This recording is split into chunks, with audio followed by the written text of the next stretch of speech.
James decided to send me another bot email on this situation. Oh my God. Hey, audience. Welcome to Nerds on Tap. We'll get back to what I was just talking about. Welcome to another episode of Nerds on Tap, where we get nerdy for an hour and talk about anything nerdy, business, entrepreneurship, or technology infused with whatever our discussion happens to be.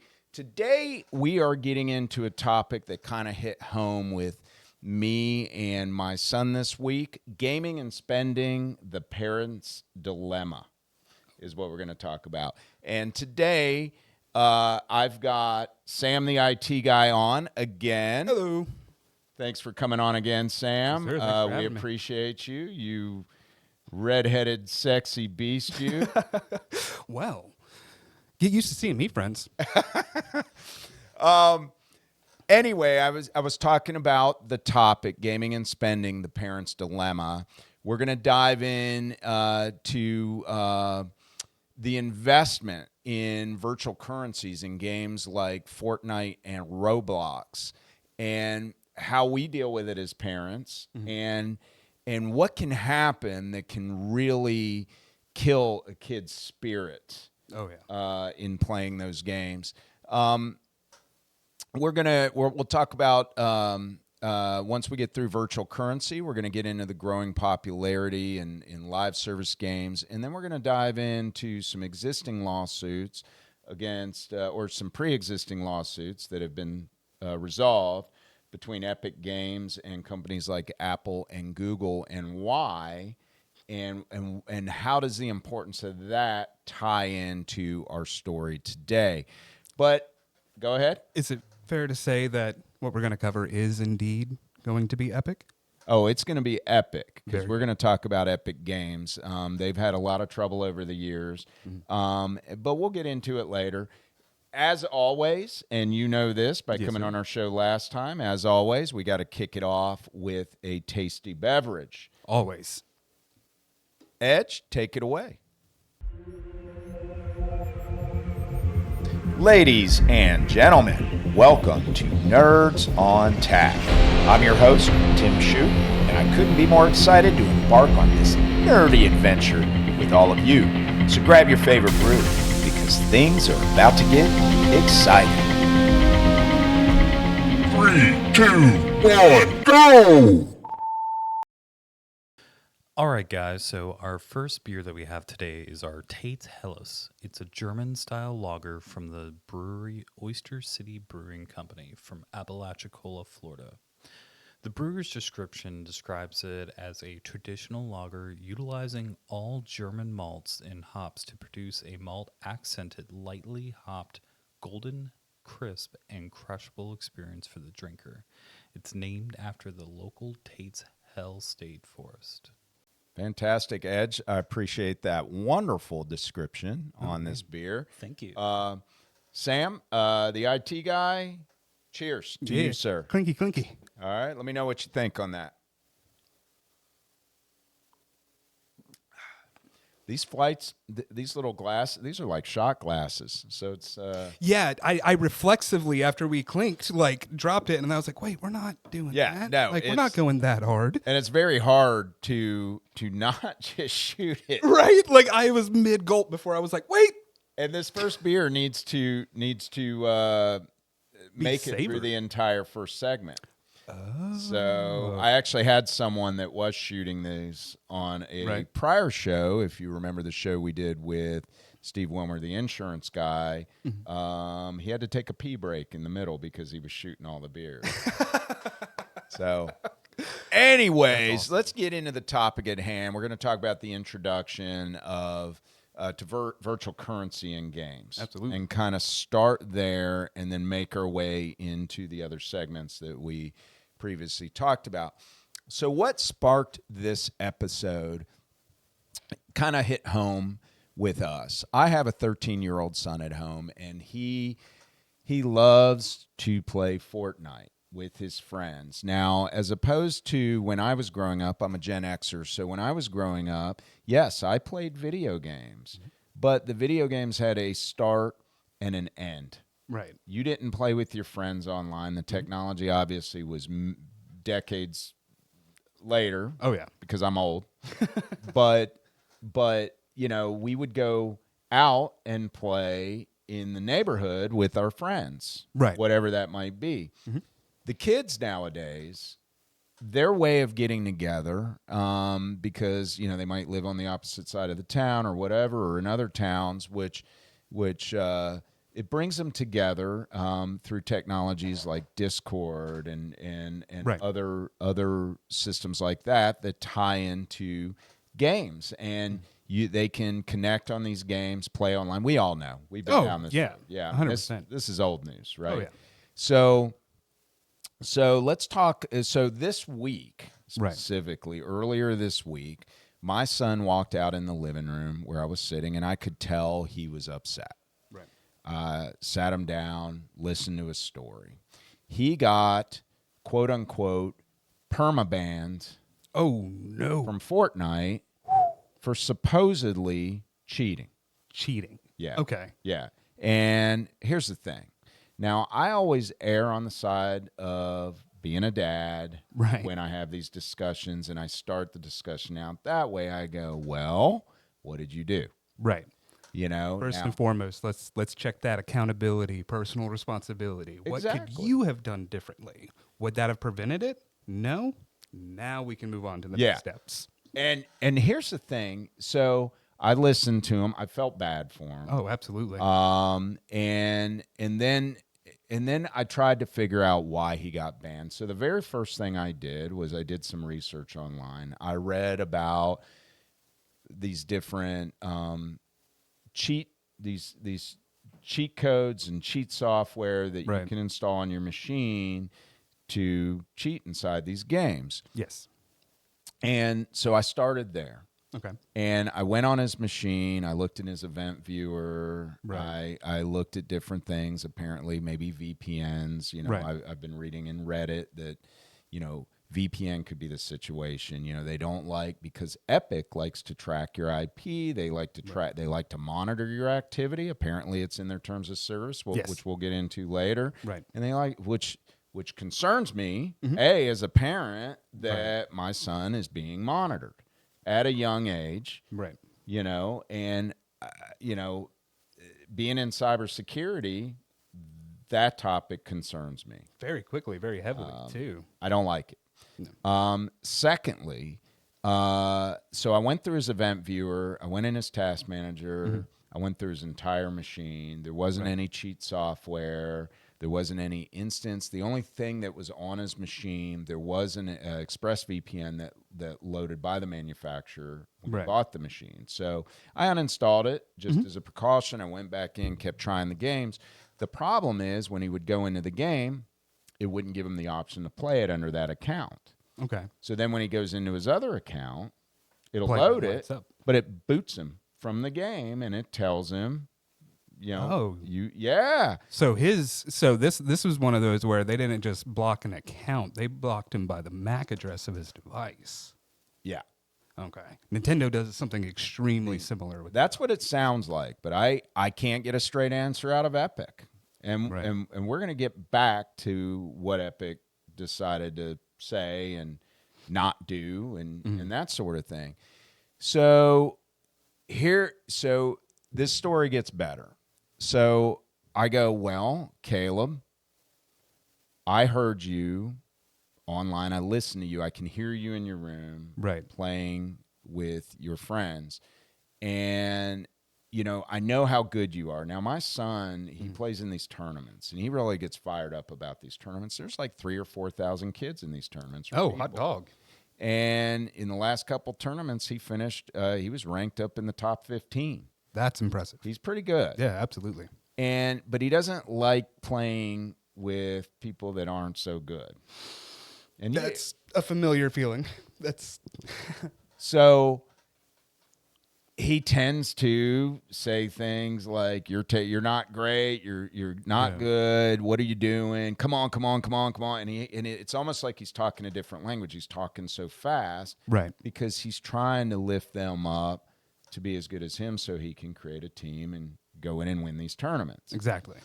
So the only thing I could surmise at that point is maybe they're monitoring what he's saying on Discord, which no cussing, Right. nothing like my son.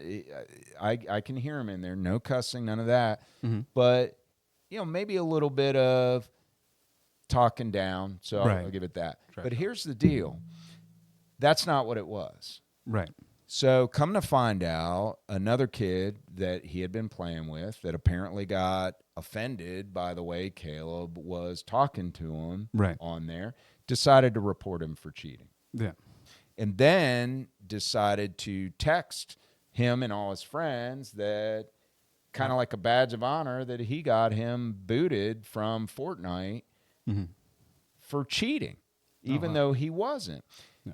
Now, what I'd like to do, and so that's the story that introduces Right. this segment. Okay. So, and what I want to talk about in this first segment is virtual currency. Okay. And I want to kick it off by saying my son had over $500 invested in that account. Right. But Epic Games does not care how much you have. It's even in their Correct. terms of service, which Yeah. we'll get back to in the final segment. Okay. They don't care. And I get it. You're trying to create a fun and safe place for your kids to play. So I commend Epic for doing that. But I don't like the way they go about banning someone Right. just because they think he was cheating. They couldn't give me any evidence that he cheated. Right. And hence, going back to the beginning of the show, Right. I got an email from Epic, and they won't tell me.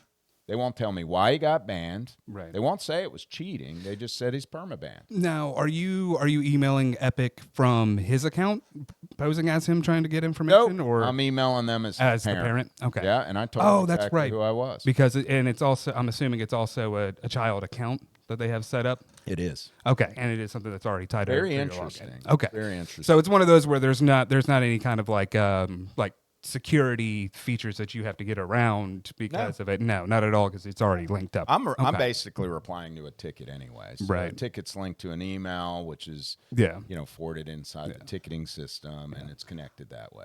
I know a lot of smaller developers for live service games like this will use things like Zendesk, like a board for Yeah, tickets I'm and familiar automation. with it. Oh yeah, absolutely. So what I would assume because again, I'm one of those where I tend to try to immediately give benefit of the doubt wherever I possibly can, because I have always ended up falling flat on my face in any kind of discussion when I thought I was right about something. Right. You know what I mean? So with this one, I know, because I have spent years playing games, like literally grew up with it.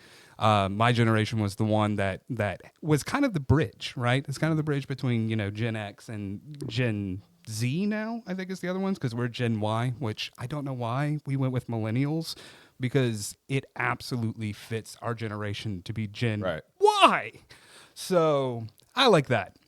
But growing up with I like that a lot. right, I probably saw that online, so I know it sounded clever, but I'm pretty sure I just stole it. Gen X, I would imagine that stands for extreme. Right, of course. We were badasses. Everything. You guys invented skateboarding. At least the X Games version of it. The PC, Oh, that's right, PC. Oh, beautiful, beautiful technology. consoles. Consoles, all of it, gaming in general. But the thing is, since I've kind of grown up with live service games as a whole, right? I actually not just witnessed it, but participated in it as we went on. Because, I think the first MMO, technically MMO, because if anyone else, it's a free-to-play game. It was called RuneScape. Now, I ended up getting hooked to this game. And it's one of those where it's not actually very involved. It's all just managing and progressing. Tell our audience what MMO stands for, because not everybody's. Oh, gotcha. understand. Now, an MMO stands for a massively multiplayer online. game. Now, usually you hear them as MMORPGs, things like RuneScape, WoW, all that jazz, all fall under that umbrella. RPG role playing. Exactly. Right. So whereas Fortnite would be more of an MMO shooter, but there's certain mechanics in games that are intentionally used to kind of get that constant dopamine drip, right? And it's as simple as small rewards as you play. Now, old school games, the ones that you remember, right? Pong. Pong. Okay. All right. I will say the very first console I had was Pong. Uh-huh. But that's not what I grew up on. Okay. I grew up on an Atari 2600. Okay. With games like Donkey Kong and Frogger and Pac-Man and Space Invaders. Hey, what are you laughing for, Sam? I was wanting to tag Pong onto that list again. I am gonna pong you over the head. Sir. Now, anyway, I've earned come on. So let's get on. So, yeah. Let's talk about virtual currencies. So Yes. here's where the dilemma came in for Caleb. He has a lot of money tied up in that. Oh yeah. And as a parent, when my kids first approached me when they were like 7 or 8 wanting to buy a skin, I mean, I think the very first thing he wanted to buy was a skin inside. At the time, it was I think Roblox. Right. And then you're like, and I'm you want to like- spend how much on a collection of pixels? I think it was $5 or $10. Yeah. It wasn't, but I was like, dude, that's intangible. Yeah. It doesn't actually exist in the real world. And you don't own it. And you don't own it because it is owned by the company. So Right. the way Epic in this situation sees it is you don't own it. It's intangible. Mm-hmm. You bought it in our store and you can turn it back in for credits unless you get banned, even if the ban wasn't legitimate. Right. So that's how I see it. So as a parent, when my child first approached me when he was like 7 and wanted to buy a skin for like $5 or $10, I was like, no. Yeah. But as a parent, Yeah. you know, let's go back to the Right. not the Pong days.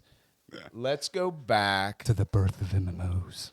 to the early 80s. Oh, even better. Early Okay. 80s. So the introduction of 8088s and, Right. and you know, I had an Atari computer, whatever. Yeah. But The Commodore 84. buying too, a right? skin in a game, even though it's intangible and it's something you buy in the game, it's no different, in my opinion, than the way our parents would fill our hands full of quarters so we could feed the Donkey Kong machine in the bowling alley. Yeah. So Similar. I would It get is it- $3 it- or $4 of quarters, Right. and I would play. But when I was done, I was done. Right. My goal was to get a high score and get that badge of honor by having my 3 initials up there Right. for the high score. Exactly. Talk. Go ahead. So and that's I love that you have that experience, right? Because it's one of those things where like now I know exactly. I'm like, oh, I know exactly how to talk about this with just what you presented. So that being kind of the early days of gaming, right? This is before like massive amounts of studies and money has been pumped into the industry, how it works, why it's successful, all of that jazz. But it's fun to actually watch the natural evolution of it, right? There are things that were embedded in gaming back in those days that are still there. You want to talk about getting the high score so you can have your name? We have achievements now, very specialized tasks that you have to unlock, right? Yeah. And they're all used as a badge of honor to show, hey, I'm this good at this game. Sure. So I play Madden. Right. And in Madden, I can go on there. I can do a competition exercise, and I can earn some players. Yeah. You know, to add to my Right. ultimate team and Exactly. things like that, or player cards. Mhm. I can dress my guy Right. different ways. My guy, my avatar, my guy. And I legitimately prepared to wait as long as it took for you to find that word. Hey, listen, there are a lot of dumb words in today's society around technology, Oh, yes. but 100%. and I can't keep up with them all. Yeah. I just, you know, we were the birth Right. of all this. Exactly. So, anyway, long story short, let's jump forward Okay. to Robux. and Yes. V-Bucks Yes. and virtual currencies that are used in these games and how that interchange works. Right. And what your child why, so they're wearing a badge of honor. So if they have a special outfit that they've Right. outfitted their avatar with, Yeah. and they're the only ones because their other buddy, their parents wouldn't buy it for them, Right. or they didn't have the money and weren't allowed to go buy it, Exactly. then maybe they're picked on, maybe they're not looked at, they wear Well, it to have that, I don't know. It's now the real reason for like when it comes to skins, at least in my experience from playing games, when it comes to actually purchasing those, all skins and customizations for appearances and things are all meant to just be another expression of your personality. It's all about your way of expressing or showing what you're into. Hilariously enough, in free-to-play games, now granted, millennials, Gen Z, it might be a completely different field now, but when I was playing those games like that at that age, you got made fun of for spending money on a skin because they're like, bro, do you not know this game is free? Like everyone, like it was kind of a Now a it's thing. the norm, right? Now they're it's mandatory. It's yeah. Yeah. And I mean, weapons right. inside the game, right? Right. Are they allowed to buy an upgrade? Well, some games will have features like that, and that's where you're going to hear the phrases. If you ever hear the phrase "pay to win," that's what they mean. You are spending real world money for an in-game advantage. It is something that is universally hated by the gaming community. I don't like it. It's horrific. So, but what the evolution of these games, like how far they've gone, especially when it comes to the live service games, right? Your Fortnites, your World of Warcrafts, Destiny, like the ones that you hop in every night and play with your friends. Every single one of those games have what's called a progression system in place. It is actually part of the game, and the way that it's designed to maximize its fun is that you have this sense of progressing. As you play, your time is rewarded by gaining in-game items and game currency, Right. things of that nature. Your time is being rewarded. Now, that's the reason why, like, when I hear, like, oh, yeah, he got permabanned, it hurts. Like, even it not being me, because that is years of work. I know it seems Yeah. He's like, Dad, I have so much money So tied up much. in this, and I just I'm not gonna I'm not gonna get that back. Right. And I don't. It's not the first thing out of his mouth is this isn't fair. right.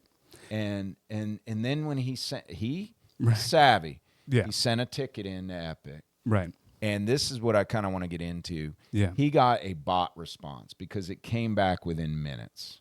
Okay. And it now we're in the cybersecurity realm. Oh, yeah. You get a phishing email, and they're always written the same way. Kindly, sir. Right. Yada yada yada. This and that. These are written very similar to that. Right. So immediately I thought, oh my God, this is written like a hacker Oh, God. wrote a response. Right. And my son sent it, got it back right away, and Yeah. they couldn't give him an exact reason. Nope, you're permabanned. Sorry, situation is this, and blah, blah, blah. So I sent an email Right.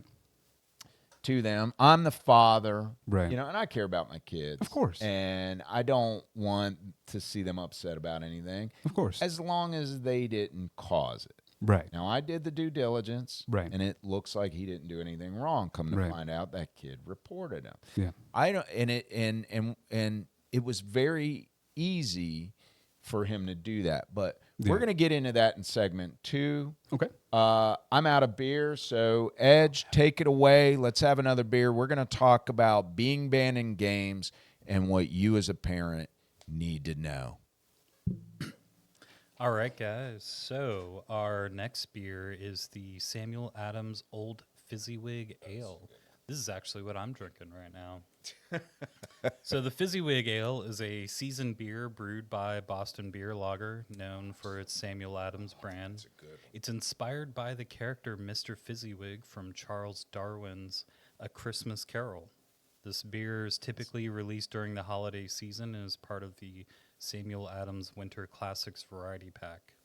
Old Fizzywig Ale is a rich and flavorful brew with notes of caramel, toffee, and spices, reminiscence of the festive flavors often associated with the holiday season. It's often described as a hearty and warming beer, perfect for enjoying during colder months or festive gatherings. Yeah, and we're having it in the dead of summer, Hey. under these hot lights in our studio. It's always summer in Florida. Yeah. But I'm pretty sure it was actually Charles Dickens who wrote A Christmas Carol, not Charles Darwin. Oh. Oh, yeah. You're right. I am so sorry. You didn't think we'd notice, Yeah. but we did. Sorry. Hey, thanks for calling him out on air. You're welcome. You're welcome. All right, yeah. Hey, this is all about accountability. That's funny. So let's get into the ban. Let's get into this Okay. ban, and let's talk about how players can get banned. And this is where you come in, Sam. How they get banned in games like Fortnite, Roblox, Call of Duty, Pokemon Go, Oh, yeah. and more. The kid that reported them, Right. my son showed me how easy it is to click, Oh, yeah. pull up a form, pick why you want to report somebody, and just flip and report them. Yep.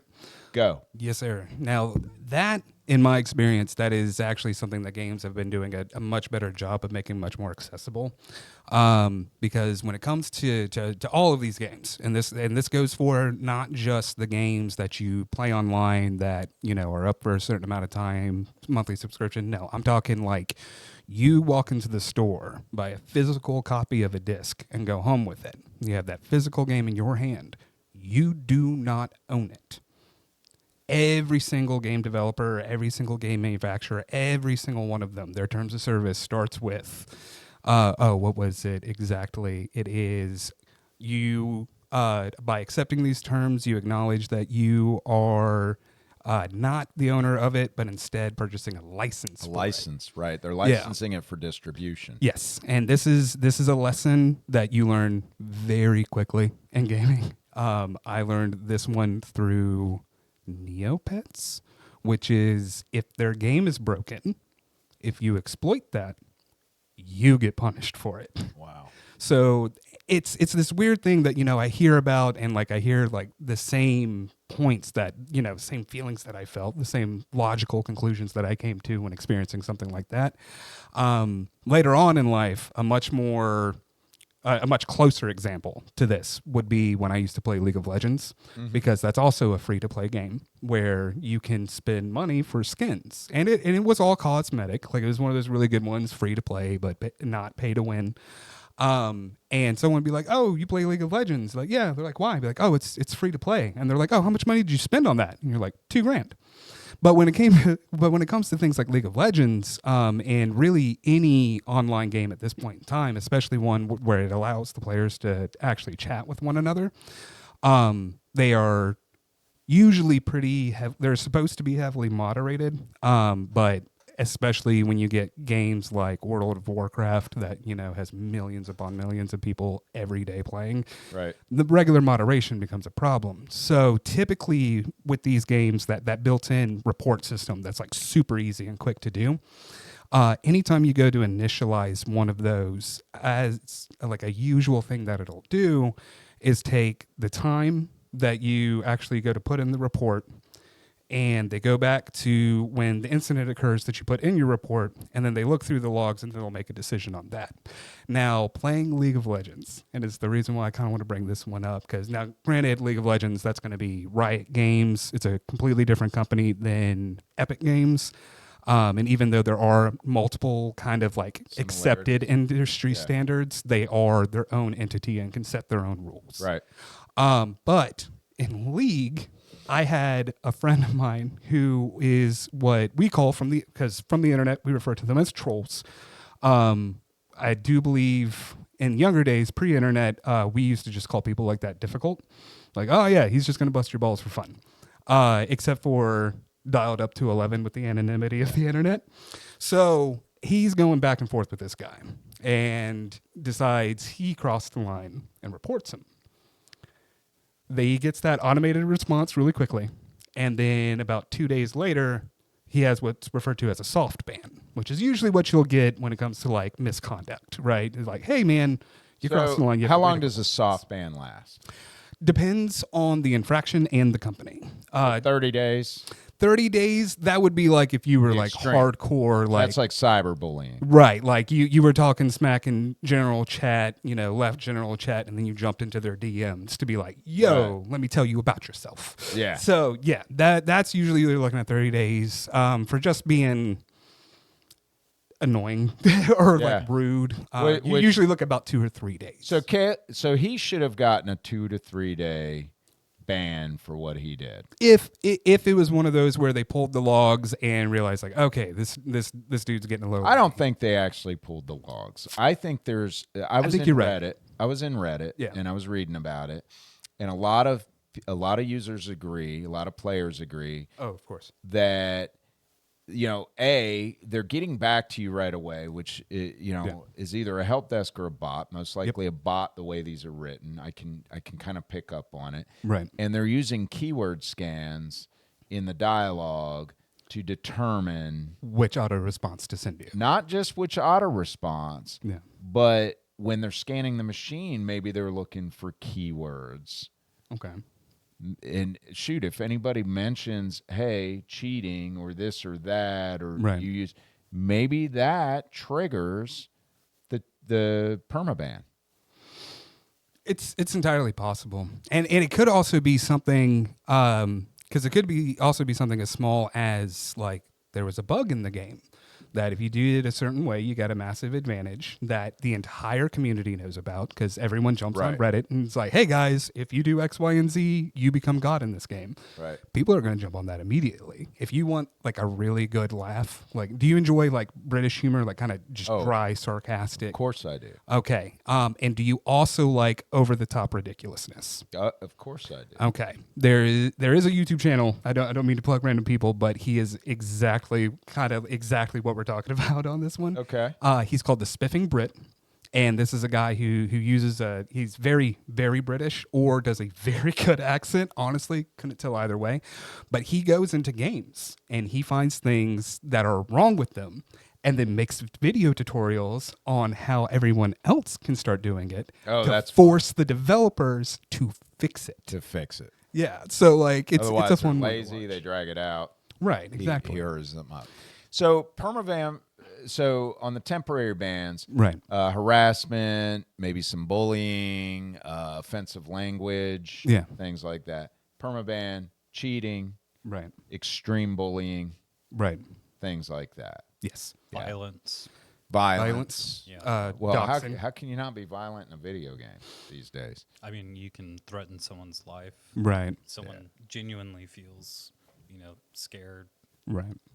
Or even something as direct or horrific as like, hey, go kill yourself. Like that's That's one that pops up. Like when I was growing up playing games like online, like it was one of those like, hey man, don't go online to play games if you are not ready to be talked to. Well, I would have, it's funny because in the situation of my son and what he went through, I know even if I wouldn't have been banned for the initial incident, I would have been banned because I would have told that kid, let me come over and you come out and meet me in your yard. I mean, because that's the Gen X mentality. Oh yeah. Or at least how I used to be. I would say pre-camera in everyone's pocket, that's exactly how we handled business. Yeah. Film them. Exactly. Film them, record it, throw them under the bus. Yeah, I don't like it. I think it's dumb. So cheat detection software. So that we mentioned that a couple times where these companies monitor what these kids are doing online and keywords and things like that, pick up on it. But cheat detection software scans the PC, looks for aimbots, wall hacks, exploits, unauthorized third-party software that might be installed to give the kid an unfair advantage. Go. Okay. Now with this one, I don't know the exact specifics for each games because I haven't I haven't really played like. Okay, so gamers, y'all out there who know what I'm about to talk about, you know what it's like to be about that life, and by that life I mean not having one. It's been a hot minute since I have gamed.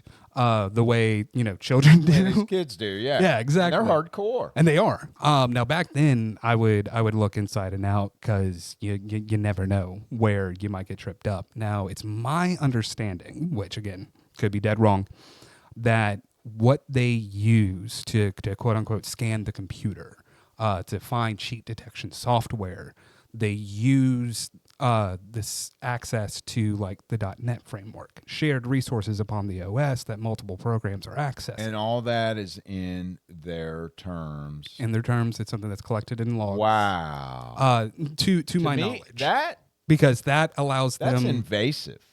And that's the thing. It feels invasive, but that's how they keep the technically, like to the letter of the law, the Keep it anonymity, the privacy that they're required to maintain. That's how they do it. Facebook algorithms, they work exactly the same way. They go off of likes and dislikes and things like that. They don't have Asa likes this. They have this profile likes X, Y, and Z, reacts to this, this, and this. This is what they want to see. So just throwing another thing out there too. Yeah. Aside from just like cheat software, Right. another way around it is they're inventing gaming controllers that have like aimbots and stuff built into the controller. You just plug it up via USB to your computer, and the cheat detection software is scanning your device manager for USB devices that isn't like a common Windows device. Right. So it'll flag if it detects you have some weird third-party controller plugged into your computer while you're playing some game or your phone. And who does this? A lot of the manufacturers or the game developers these days. Yeah. Wow. And what's crazy, and it's kind of funny though, because like the that kind of visceral reaction that your son had, like I am very familiar with that, where you're just like, I lost all of it. Now back in my day, because I'm getting close enough to being able to say that often, but back in my day when we played games, if something like that were to happen, doesn't matter if we put money into it, how much time we spent on it, how important it was to us. If we went to our parents and we're like, man, like, I can't believe this happened, upset, they'd be like, dude, it is a game. Get over it. Like, well, they had no idea. You know, just, it's like, interesting because this is actually a good lesson. Yeah, it's a phenomenal lesson. Be nice, be kind. Right. Treat others as you would want to be treated. Right. And none of this would happen. At all. But, in all fairness, is the consequence of them thinking that you're cheating, even if you didn't cheat. Right. Is it fair to be permabanned from something that you have an investment in? And an investment meaning using V-Bucks or Robux to buy in-game purchases. Yeah. Fair? Absolutely not. That one, very easy to say. That's a well, shame on you, thing. Epic Games. But at the same time, because I am going to play a devil's advocate. No, I like that. Yeah. I like that. They don't have many other choices because since you're not buying the game, you don't own the game. You're playing in their sandbox. And I want a fair playing field for my children to play in that treats everybody fairly. Exactly. And keeps the baddies out and things like that and gives them a nice, safe place to play. Right. But at the same point, you're going to devastate a child by just banning them and not giving them a real reason, not showing them proof or evidence of what it is you did wrong. Right. Now, if they could provide evidence, especially to me, I would feel differently about this topic. But they didn't provide me anything. Even the responses to me were stupid. Right. Now, most companies... You're getting me riled up, Sam. Well, I am a ginger. I have that effect on people.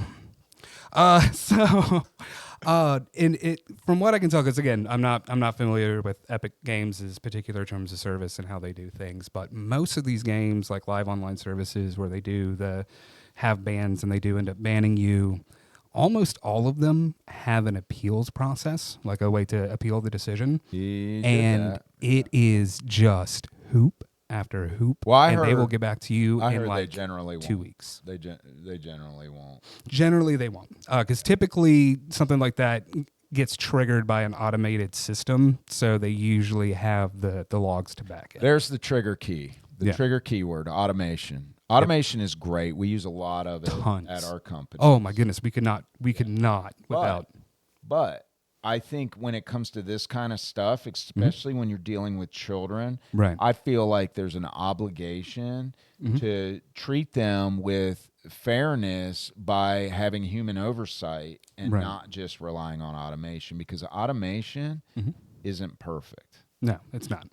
And it makes mistakes just Right. like humans do, but they're different kinds of mistakes because it's, A plus B equals C, or if, then what. Right. It's that kind of learning. So I feel in this case there should have been proof, which was never provided. Right. The proof is the other kid bragged to everybody Right. that he got him banned, Yeah. which shame on that kid. I'm not going to name names, but shame on him for doing what he did just because he got upset in a game. Right. I don't think you should be able to do that. So educating children on acceptable behavior and the consequences of breaking rules. Right.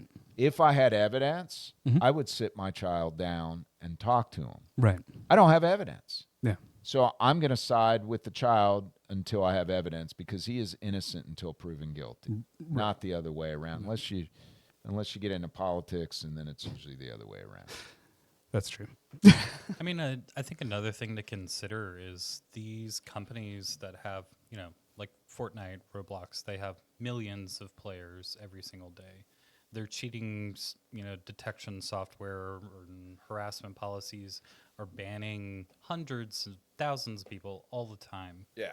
Every single person that gets banned is all going to send a response in saying, why Yeah. did I get banned? I didn't do anything wrong. And there's no help desk provide- big enough to control that. Yeah, and so I don't know, it's just kind of picking your poison on whether you're going to start a fire enough to get someone to notice it. I feel like if you are going to develop a game that becomes the monstrosity that Fortnite has become, Oh yeah. then you have an obligation to the players, the players and the parents of the players, because the demographic there is tween. Right. It's a big tween game. Right. And you have an obligation to the parents.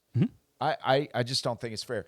So And I agree with that. I do agree with that wholeheartedly. Like, cause like they should, but at the end of the day, the only people they have to answer to, the only people they need to keep happy, are shareholders. So it's real easy to take the cheaper option instead of the right option. I mean, so what if, and just hear me out, what if their account obviously is marked as a child account? It's an account for a minor. Minors make stupid decisions all the time. Their brains are not developed until they're much older than that. They're going to do stuff. They don't know Right. the laws. They don't know Right. the rules. What if for minors, whenever they break these policies, what if they just did soft bans or required Yeah. some sort of parental consent before checking it back in? Because it's going to happen. what about rehabilitation? What about if you Like a training program? Well, a video think they have about to it. watch? If you have a child that broke a rule, Right. that's a teaching moment Right. in my book. I don't have evidence of the rule being broken, but if you Yeah. can provide that evidence to a parent Right. or to the child with the parent, Yeah. and have the parent sit down with them, Right. and then be able to maybe provide some sort of in-game monitoring for the parent to easily monitor that child's activity within the game, Right. that would be a win-win all the way around. Now, I'm able to control my kids' internet, Right. monitor their activity, Right. but that's device-based and it's within our network, Right. but it's not within the actual game. I can see Right. what game they've been playing. I can see what sites they've gone to. I can Right. see what they've done, Yeah. so I can get a chokehold on it if they break my rules. Right.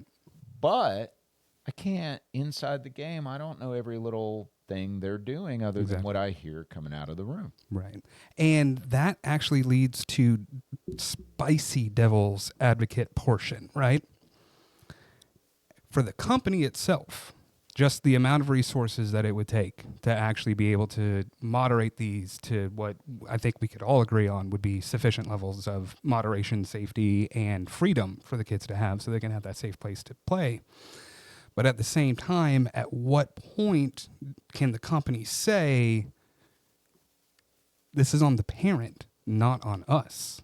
You know what I mean? Like, that's the big, and I know that's the one that immediately you're like, Who's their customer? Is it the parent or is it the child? The child is the player, so technically the child's the customer that influences the parent to buy the skin inside the game. Exactly. So they want to keep that child happy. Yes. Now, my son spent hundreds of dollars. He probably would have spent hundreds more. Right. So is it a good business decision for them to perma-ban a kid based on their automation where they have no evidence or proof that they can provide me? Right. Or are they holding back from providing me that evidence or proof because they don't want it to turn into some other legal battle? So, well, go ahead, and then we're going to segue. We're going to use Right. that as a segue to get over into legal and ethical concerns. Okay. And before we close our show out. Okay, that sounds good. Now, with it, when it comes to the legal aspect of it, right? The withholding of it, not providing any of it. The term, again, it's in the terms of service. Well, that they don't actually have to provide you. I know. Let's have a beer. Yeah, let's have a beer and let's move All right, into it because I'm like these. All you're behind. You need to finish your beer. Edge is going to introduce the last and final beer, and then we're going to talk about the legal and ethical consideration when we allow our kids to play these games. Yes. Or, folks, not let them play the games. Right. We want our kids to have fun, but they're not having fun if it's this easy to destroy a kid's spirit. Right. Go, Edge. All right, so our next beer here is the Maduro Brown Ale from the Cigar City Brewery in Tampa, Florida. The brewer's description states that it's a Northern English brown ale brewed with flaked oats, full in body and silky on the palate. Maduro Brown Ale's chocolate and espresso notes are rounded out by toffee-like qualities and a light woody hop presence. All right, since we drink beer on this show, I am very blunt about the ones I like and the ones I don't like, and I've in defense of this company, first of all I don't like nutty brown ales. I don't like this beer. How about you? Well, and it is a winter beer. That is a winter beer. It's the description was very well written. Like, so well written. But they could have just said, like, hey, have you ever wanted to drink carbonated mud water? You're a lot more harsh than I am. Tim, did you like it? Or you're not drinking it? I'm not. Yeah. No. Would you the like only to try one who made mine a good decision. After we've endorsed this beer in the way we have? Do you want to try it? Oh, yeah. I am all about toffee espresso. So, well, that's what that was in the description, wasn't it? It's just not my thing. Now that you said coffee, I get it now. well, Yeah. it says toffee and espresso. Toffee and espresso. I do like espresso ice cream. The but last one I don't had like coffee it in in my it. beer. So yeah, the last one I liked though. So let's get into legal. It still tastes like I'm trying to turn acorns into a jawbreaker. Oh, how do you do that? You step on them and crush them, and then No, you just put dirty acorns in your mouth. all right. Legal and ethical considerations. Let's get back to our children. Yes, sir. Legal and ethical considerations when it comes to playing these games, and the permabans and the temp bans that come along with it, which I've learned a lot about this week. Before we get into that, let's talk about Epic's legal battles. Yes. They've had a few now, obviously, and then I'm going to go back to my story and talk about what I dug into in their terms of service, right? And what really was an eye opener for me, other than the invasiveness of all this monitoring software. Apple and Google They fought both of them, and obviously for their store sales and being Right. able to sell in their stores. They centered around microtransactions. Was that Google or was that Apple, the microtransactions? Both, Both. actually. Yeah. Why don't we dive into that? I'm going to give you the floor while I sip on this wonderful beer that we just spoke about. I also feel kind of bad about it. Edge Buddy, do you want to read a synopsis of it? A synopsis of Yeah, just of the just like, hey, broad general, this is what happened. Well, actually, it's not needed. That's exactly what I was just asked to do. Anyway. So anyway, pass that off. yeah, I know, right? As I was just like, hey, you want to do like a beer? No? Okay. All right. So essentially back in, what was it, 2021 or 2022? I have actually something right. 2021. Okay. So originally it was Epic Games sued Apple because on their App Store, they force you to actually go through their built-in App Store for payments.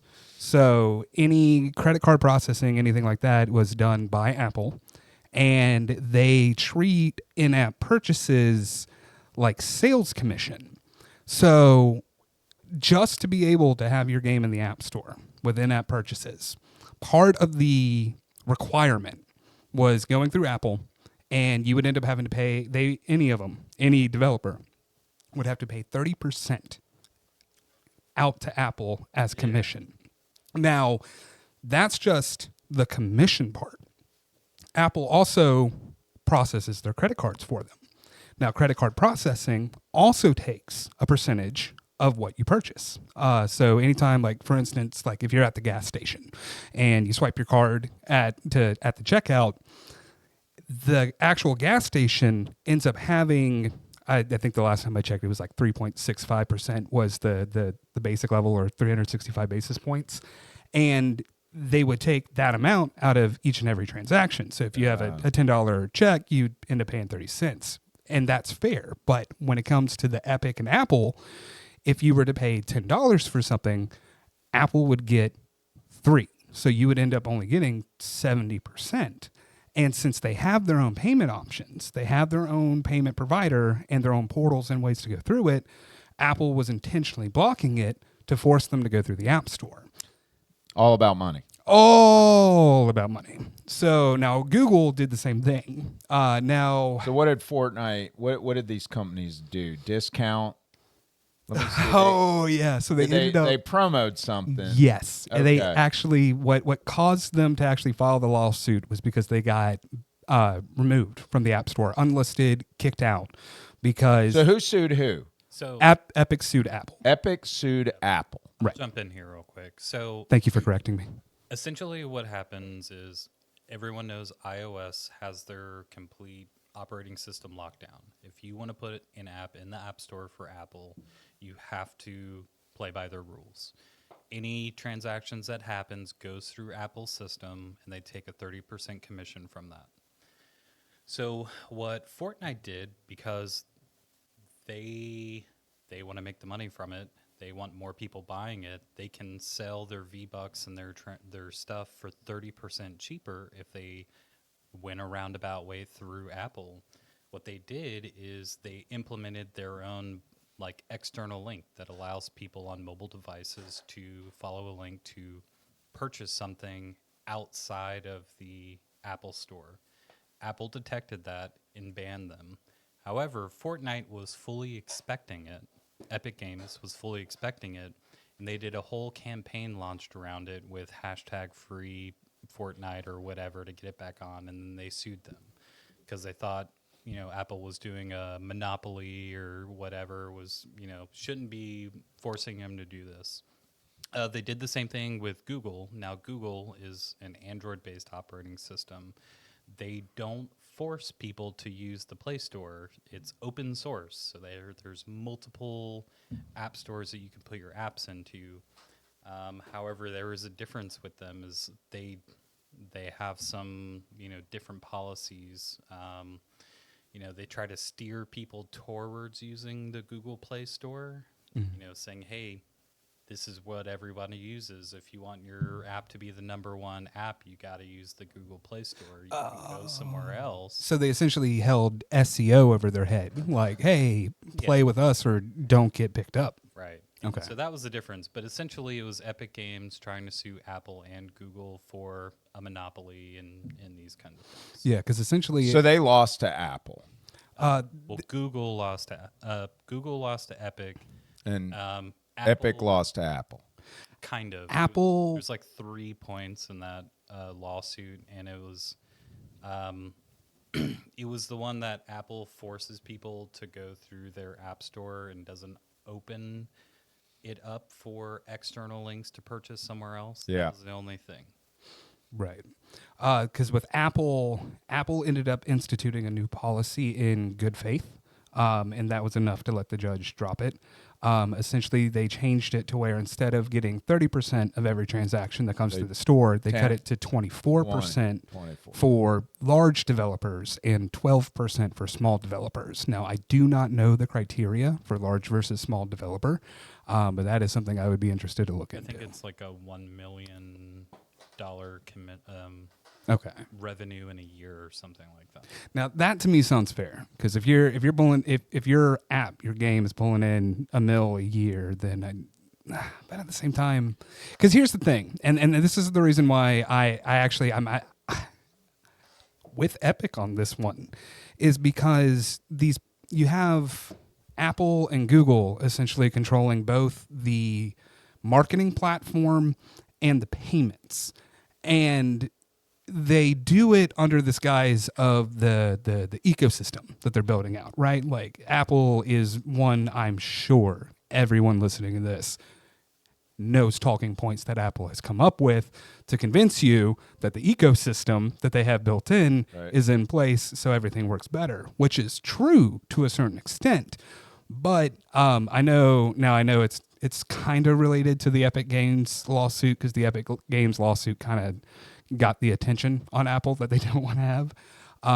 But it's also why you can kind of understand why an additional lawsuit comes against Apple, because when you stifle that, when you're pulling in everything and not allowing anyone else to compete, it stifles innovation. So it makes sense for Apple to be getting poked by antitrust laws. Well, when my son told me how much money he had invested in this account, it was a little over $500 over several years. I mean, he didn't. And I would call that responsible spending in a game like that. Yeah, I guess. Yeah, for amount over time. I've always been against it, but you want your children to have fun. You want them to hang out with their friends.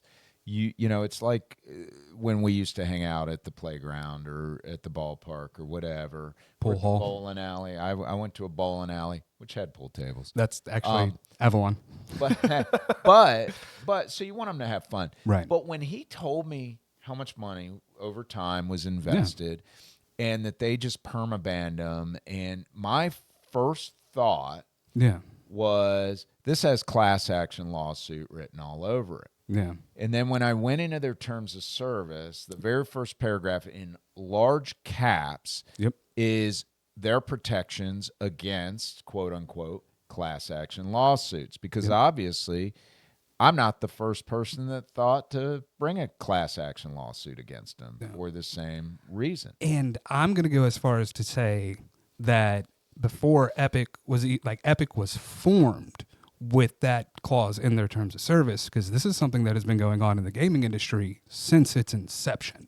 Like when it comes to live service games, this has been the norm. Now, the arguments for it, I understand, right? Because the thing is, like when you're talking about like all the protections that you have with your kids set up and everything, I'm just like, oh yeah, I have those too. Like I filtered DNS on my network to prevent certain traffic. I also lock down their devices themselves, but the big thing that Epic knows, and it's something that we know all too well as well, and that is these days kids are better with computers than their parents are. You and I are the exception because, well, let's be honest here, we're tech gods. So we know how this stuff works inside and out. So when we don't want our kids doing something on that computer, it ain't happening. But that's not the reality for other parents. So I feel like Epic has to overcorrect on that.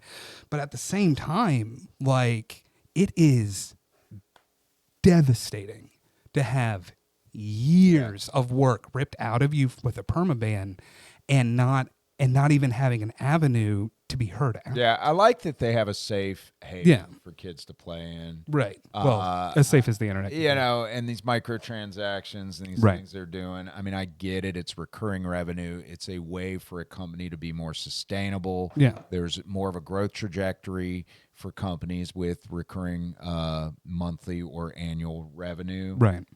They give the game away for free for that very reason because Right. they know they're going to make their money from all these kids that want to spend money inside the game. My daughter plays a game, or she used to. I don't know if she's still playing this game, inside of Roblox called Bricksburg. Pretty cool game. You can Right. build your little mansion, you earn, and you build, and All three of mine play that together. it's a pretty cool. It is nifty. It's neat. She built all kinds of crazy places, but at the same time, you know, and they want to spend money. She's a little bit more thrifty with her spend in the game. Right. My son, he is very competitive, so I can understand Respect. how. Yeah, I mean, you know, and he's good. Right. He's really, really good at that game, and it's really a shame that he can no longer play it with what he's built up because someone that I don't know made a claim. Right. And you that's don't that. even have verifiable proof that what was going on. So go ahead. Yeah, I was about to say because this is. I don't mean to be like let me shoot down every point that comes up because in all honesty I agree with you 100%, like 100%. It's just this isn't a new concept to me. This is in my head what it's always been. This is the terms of service to play these games. Well, I call it bullshit. Agreed. So, Agreed. ladies and gentlemen, thank you for getting nerdy with us for an hour. Again, we brought on Sam the IT guy, and thank you, Edge, for producing another successful Nerds on Tap show. We hope you check out more episodes of Nerds on Tap. We talk about everything from electric vehicles to, what did we cover in our last segment? What if? Yeah, it was wireless electricity. Future technologies. Oh, yeah. Obviously, wireless technology. Technically, Wireless charging. electricity actually already exists because Right, you right. have it in wireless charging, but we want to see it in more mainstream Right. use. And while you're at it, check out Digital Boardwalk TV and check out some of the skits that we've made here in-house. You might find one starring Sam the IT guy right over here, this sexy redheaded beast. So thank you again for getting nerdy with us for an hour. We appreciate it. We hope your children have a good, safe gameplay inside any of these games, and here's to them not getting permabanned. Have a great day. Cheers, my fellow nerds and beer lovers. Stay tuned for more Nerds on Tap. Oh, and one more thing. Help us spread the nerdy love and the love for great brews by sharing this podcast with your friends, colleagues, and fellow beer enthusiasts.